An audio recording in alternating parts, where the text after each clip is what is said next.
2005 was our first album, Canonic. There was no plan for us to release this as music. It really was more about Andrew and I getting together at his house to purge the Nashville demons out of us. As we started writing, we realized that maybe this would be fun to put out as a record for no other reason than we're making the kind of music that back when people really frequented record stores, if you went into a record store and you heard it playing, you would want to ask, who is this playing? That's the only reason we started doing Hammock, to make music for ourselves.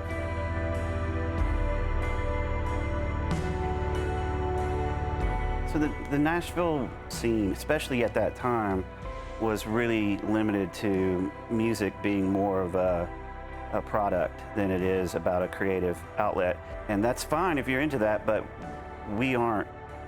Everybody in this town is trying to write the best lyric in the world, and I've always just loved the idea of organized sound waves hitting you in a way that makes your chest hurt, that gives you a lump in your throat with no words. I just think that that's magic to me. Let's just make music, you know?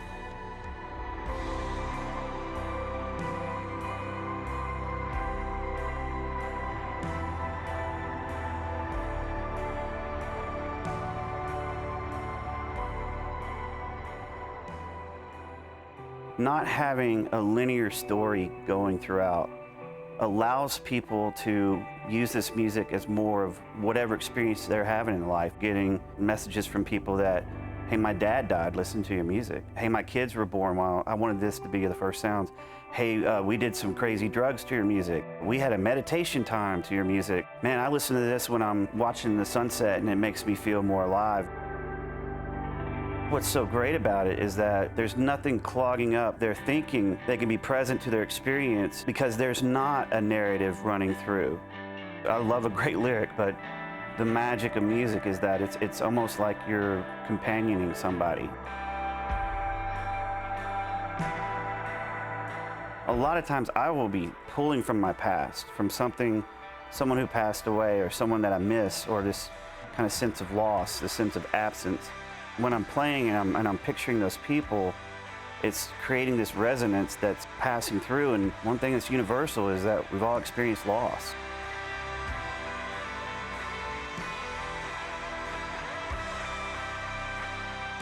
I also think it's the wow moments, you know, the moments of awe. And I think things are more mysterious when there's not a lyric.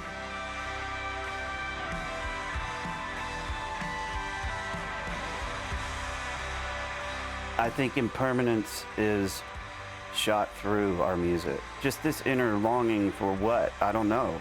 Is it the past? Is it regret? It slows you down enough to make you realize that what we have right now is enough. It's kind of astounding what we're living in right now, just in this moment.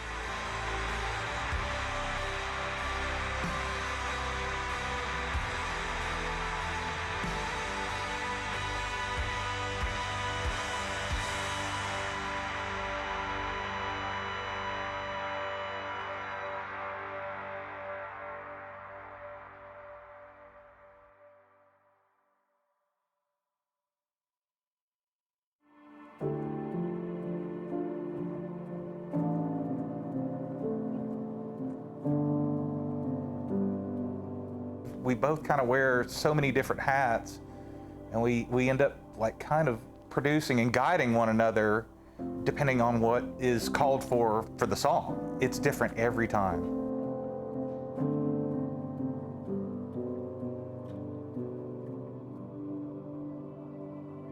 He may hear something that I don't, or I'll hear something that he doesn't, and then we kind of find the common path between the two of us, and it's always what's right for the song. We'll end up putting so much stuff down and then peeling it back, and then it's a matter of doing the right thing. Nashville is so good at the craft of creating songs. We work hard at our craft, but at the same time, we try not to be pulled into any sort of map that's laid out. Anything that just tells us, you can't do this, you have to do it this way, you have to have a chorus, you have to have a bridge, you have to have the verse, you have to have these vocals, you know, all that stuff goes out the window. We just let the song dictate what needs to happen.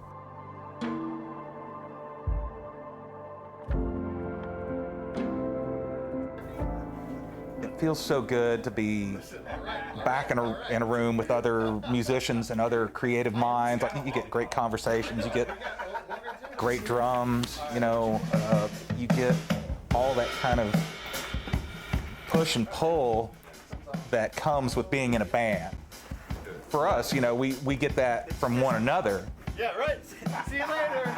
But it's been really, really nice the past couple of years to get into a real studio and really feel more like a band than we ever have.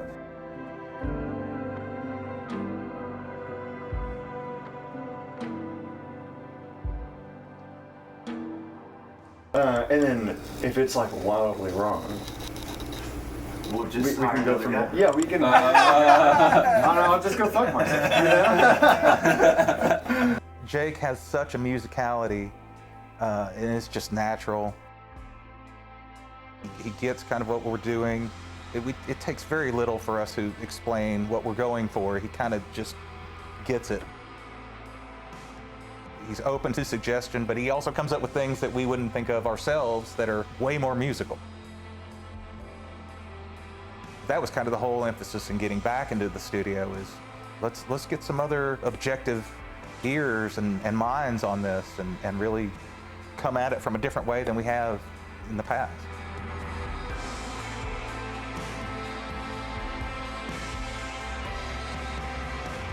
You know, time to be shaken awake a little bit, a lot of it actually, in a lot of ways.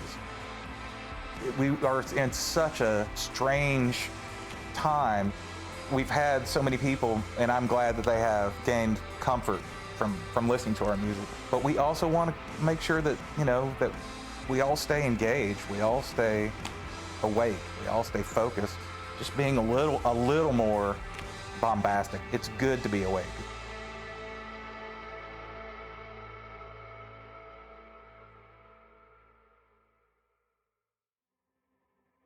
You know, we still have a signature kind of overall sound no matter what we're doing, but Sleepytime's over. You know what I mean? It's like we wanted to do something more engaging with other people. We wanted to be in a studio with other human beings. We were working together. This definitely sounds like a band-oriented record more than anything that we've ever done. But we've always been a guitar band. You know, if you're a fan of our guitar music, you're gonna like this. It's bombastic in places, and we got a little tired of everyone saying that they really can sleep very well to our music. I think Andrew and I were feeling like, well, let's put an end to that. We wanted to get away from that and make the music to where you had to pay a little more attention, or at least forced you to pay more attention because it's more immediate. We were very creative with the drums on this one, and it just felt so good to work with a human being. And the drummer and us, we're responding together. In our past albums, it was more about the guitar build-up to create the lift. It feels like now everything is lifting at the same time because it's humans doing it together.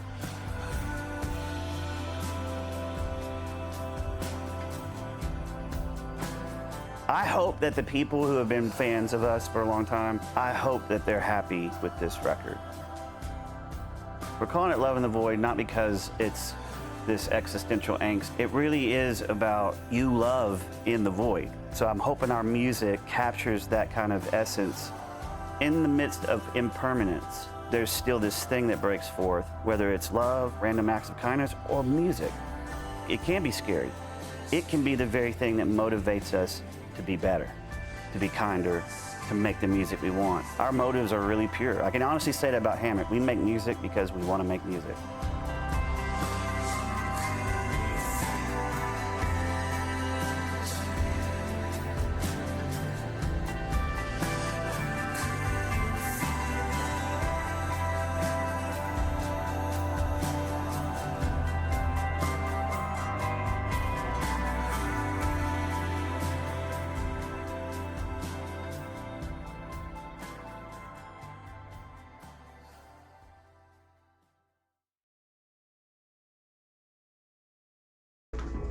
Yeah. I think I quit. Aww. I think that's it. Did I hurt you? I think I quit. It was a terrible day. Did that hurt your feelings? Yeah. Yeah.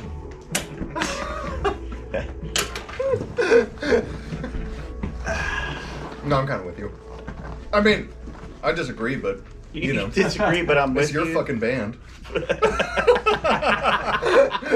I'm out of here. All right, if you don't want to sell records, then yeah, do that. Yeah. Whatever.